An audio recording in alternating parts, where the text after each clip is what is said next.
Hello everyone, my name is Killer Chicken and I'm back with another review, and yes, these sets are still relevant. I'm gonna still review them. This is LEGO Star Wars set number 75229. The Death Star Escape has 329 pieces and retails for $29.99 in the US. And yeah, it's got a pretty good price to part ratio when you think about it, but when it comes to like the amount of stuff that you get, it really doesn't seem like a $30 set, and I'll talk about that once we've actually built it up and everything. But just taking a quick look at the minifigures, you've got the Stormtrooper, great minifigure to get, Princess Leia, I believe a new print for her face, I could be wrong though, and then Luke Skywalker. So this is going to be pretty cool. Again, you've got that awesome kind of greebling box art, and then on the back, got it in a different look. You can like fold it together instead of having it parted. And yeah, just some of the functions, some of the things you can do that we'll of course discuss in depth in the review later. But yeah, I'm gonna go ahead and build this up and then we can review it. So here's the instruction book, and of course, as always, it's nothing too special. You've just got the box art on the front and this little QR code that you can scan to get the digital version of the instruction book on the LEGO Life app. And yeah, opening it up, it's nothing too special. And then once you get to the back, you've got the piece count all the way in the back. You've got the other sets and the minifigures in those sets, and then you've got a LEGO Life ad, and that's pretty much it. Alright everyone, here's the set all built up. Before we take a look at that, let's take a quick look at each of the minifigures. So starting off with Luke, he comes with this little contraption that we'll discuss later on in the build. And he also has a lightsaber, which isn't too accurate to the scene. You never really got it out during the Death Star kind of escape scene, but you know, it's still cool to get, and I guess he did have it, but didn't have it out. So removing his accessories, you can see he's just got his kind of Tatooine clothing on, just kind of almost looks like rags, really. And then he's got some nice little printing on his knees that I feel like he's had ever since the first ever Luke Skywalker minifigure, so it's cool to still have that. And then a brown belt, and then on top of that belt you've got a white belt, which is supposed to represent the stormtrooper outfit that he wore. Coming around to the back, you can see he's got a little bit of back printing, and then also an alternate face, more stern looking, and then the original face was more of a happy looking face. But you know, this belt, it kind of got me thinking, if it's supposed to be a stormtrooper belt, what if every stormtrooper came with a little white belt? Wouldn't that be cool? I mean, I think that would be cool. I guess it would get kind of bulky every once in a while, but I still think that if they've got one on Luke and it's supposed to be a stormtrooper belt, then they should have it on the stormtroopers as well. But anyway, since we've already got the stormtrooper over here, let's review him next, and he's pretty great. I believe the torso printing and the leg printing is all older stuff that we've gotten before, nothing too special. He's also got a nice blaster and not a stud shooter, so that's always nice to get in these kind of more older sets, like with an older audience and not like battle packs and that kind of stuff. But then he does have this brand new, well, relatively new, dual molded helmet, which has gotten mixed opinions. I really like it. I think the indentation for where the eyes are supposed to be looks really good. I love the depth and that kind of stuff on the helmet. You can see all of the kind of dual molding on the inside with that black. You've got also you got the printing on the back, and then you've got the just really nice printing all around, and you've even got the little dual molding right here for those little dots. So yeah, I really like this helmet. And then underneath you just have a angry clone face.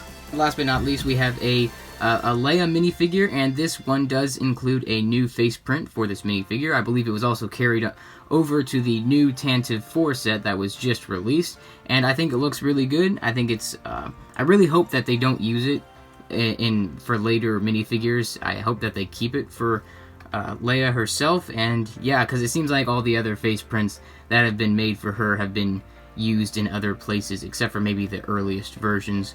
But yeah, as you can see, she's got some nice torso printing that really represents the outfit she wore. Also, coming around to the back, you can see she's also got that kind of hood right there printed on the back. She doesn't have any leg printing, but I guess that's kind of makes sense since there's just not a lot you can put on there, except for maybe a little bit of streaks just to represent kind of the dress she was wearing. But she does have an alternate face. So you can turn it around. She's got a kind of a angry like she's shooting her gun kind of face. Yeah, that looks really good. I also love the hairpiece that they use for her. The 2 buns looks really good. And yeah, I think that's pretty much all with the minifigures. Let's head on over to the set. Alright, so here's the set all built up, and first thing I'm going to say is that I think it would go really well side by side with, I believe it was a San Diego Comic-Con exclusive, where it was basically the little room that Han and Luke used to access the cell, like the little computers that they were able to figure out which cell Leia was in, and yeah, it kind of had the same kind of look as this. But anyway, talking more about the set, it does have this little hinge here, so it can give you a wider range of however you want to display it. You can display it like this, but kind of takes away what's supposed to happen in this set, which is the whole swinging motion, of course. So either it's kind of supposed to mainly be displayed like this, or like this. And the first thing I want to say is that it's definitely more of a display model that has some play features in it. Like, most play models look good all the way around, because you're supposed to kind of do stuff with every single side, whereas this one, it definitely has an ugly side, and that's what this is. This is an ugly side. You can just see all these little Technic stuff over here. It really leads to nothing. You've got this bridge here, but that's supposed to go out, and it doesn't lead to anything specific, and thus making it an ugly side. Coming around here, you know, it doesn't look that bad, but obviously you're not really supposed to display this part. It's kind of, so yeah, it's kind of an ugly side. So mainly, that's all you're really supposed to see right here, and those kind of models are always kind of a little bit disappointing, but it's still a pretty cool set nonetheless. So one of the main play features here is you've got this door in the back that you can pull up, and that will hook on to this kind of little Technic piece right there, and when you push down on it, it will fly back down, and that looks better from up here. But yeah, it kind of bounces a little bit just because, you know, Lego plastic isn't very heavy, and it's just gonna hit and bounce. So yeah, pretty cool. Over here, you've got that little kind of control panel that Luke blasted, and then they weren't able to do something. I believe it was to extend this little bridge, which is also a play feature. Able to put that over, and yeah, that's pretty cool. Now you're not able to open it up. So I think that's what they were trying to do, is to give you a way to kind of make it more stable right here, and then also provide a cool little play feature. So yeah, you're obviously not supposed to be able to do that when it's like this, because then it goes nowhere. But yeah, the doorway looks really cool. This takes up a main bulk of the set, and I think they really did a good job at pulling it off.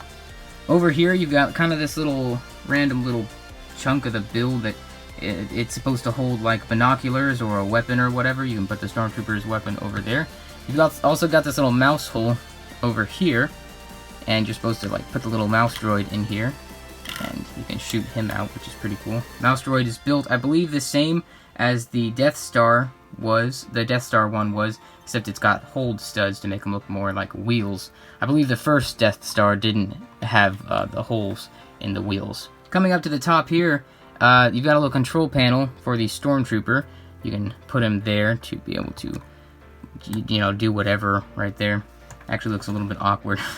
But anyway, what you're supposed to do over here, it's a play feature, and I believe this is the part when one of either Leia or Luke like blast one, and then you hear the famous Wilhelm scream, and it's just like, "Ow!" So that works really well. That actually works really good. It kind of pops him up into the air, and then he falls into the little crevice.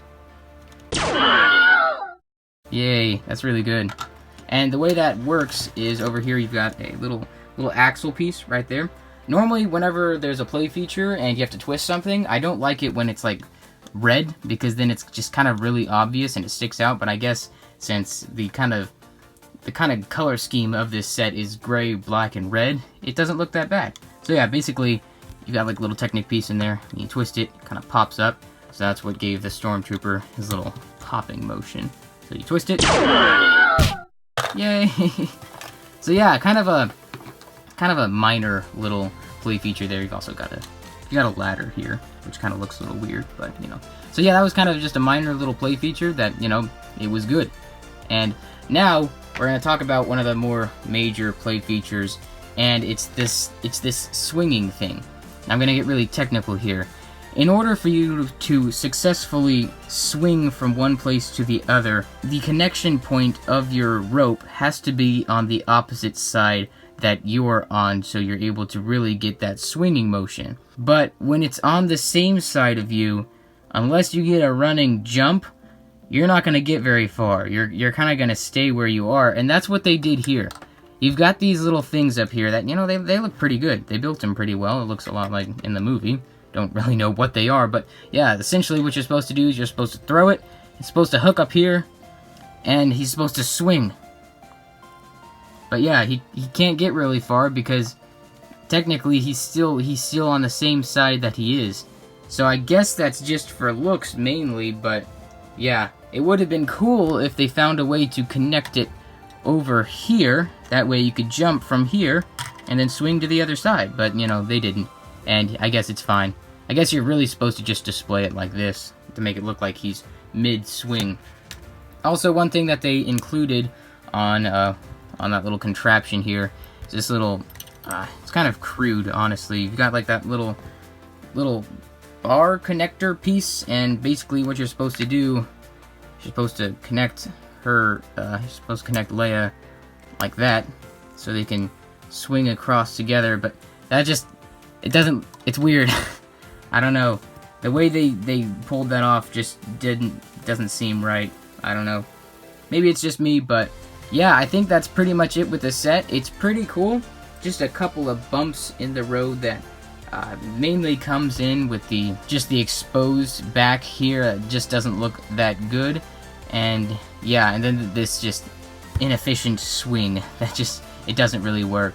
Of course, they were probably just going for display, and that's basically what they're supposed to look like they're doing, is that they're swinging. So like I mentioned before, the set really isn't that big, so when it comes to the amount of stuff that you get, it doesn't feel like 30 bucks worth of Lego. But then when you think about it, it really does have a lot of pieces, and the amount of bricks that just goes into this part mainly, it's quite a bit. So if you were to like break this down, you'd have quite a bit of pieces, and not to mention you do get like 3 pretty cool minifigures. So yeah, the price may seem a little bit off for what you get, but when you think about it, you actually have a pretty good deal. So yeah, I think that's pretty much all. Thank you guys so much for watching. If you enjoyed the video, please leave a like, and if you haven't yet, subscribe if you enjoy my content, and be sure to click the bell icon if you are subscribed to stay up to date on everything that I post.